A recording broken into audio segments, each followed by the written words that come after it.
Doctor Yunus অন্তর্বর্তী সরকারের প্রধান হিসেবে দায়িত্ব গ্রহণের পর জনআকাঙ্ক্ষা কতটুকু বাস্তবায়ন করতে পেরেছেন সে নিয়ে প্রশ্ন উঠেছে বছর জুড়ে। চলমান সংস্কার প্রক্রিয়া, সরকারের প্রতি জনআস্থা, রাজনৈতিক দলগুলোর ভূমিকার মতো সামগ্রিক এসব বিষয়কে সামনে রেখে গুলশানে গবেষণাপত্র প্রকাশ ও আলোচনা সভার আয়োজন করে বাংলাদেশ এন্টারপ্রাইজ ইনস্টিটিউট। প্রকাশিত ১২ পৃষ্ঠার গবেষণায় দেখা যায় ৩৪% মানুষ মনে করছেন রাজনৈতিক দলগুলো জনগণের চাহিদার দিকে একদমই মনোযোগ দিচ্ছে না। অপরদিকে ১২% মানুষ মনে করছেন পূর্বের তুলনায় দলগুলো জনগণের প্রতি যথেষ্ট মনোযোগী। আলোচনায় অংশ নেয়া রাজনৈতিক দলগুলোর নেতাদের বক্তব্যে উঠে আসে সরকারের পাশাপাশি নিজেদের দায়ের বিষয়ও। রাজনৈতিক দলগুলো ঐক্যবদ্ধ না থাকলে আসন্ন নির্বাচন ও সংস্কারে প্রভাব পড়বে বলে মত তাদের।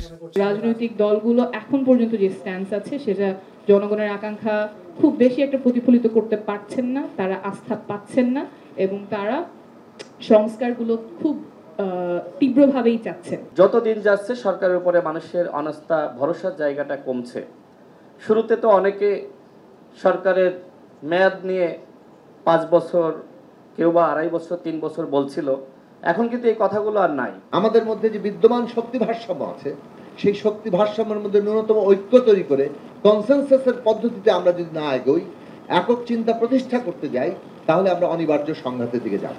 গবেষণায় আরও দেখা যায় সংবিধান সংশোধনে গণভোটে 81% মানুষ মত দিয়েছে, আর উচ্চকক্ষে পিআর চায় 84% মানুষ। সংবিধান সংস্কারের প্রশ্নে বিএনপির স্থায়ী কমিটির সদস্য সালাউদ্দিন আহমেদ বলেন, পরবর্তী সংসদ ছাড়া সংবিধান সংশোধনের কোনো বৈধ প্রক্রিয়া ঐকমত্য কমিশন বের করতে পারলে বিএনপি তাতে রাজি থাকবে। সাংবিধানিক সংস্কারগুলো যদি এখনই কার্যকর করতে হয়, তাহলে সেই রকম কোনো পন্থা আছে কিনা সেটা আপনারাই প্রস্তাব করুন। যদি সেই রকম কোনো আইনানুগ বৈধ পন্থা থাকে, আমরা তার সাথে একমত হব।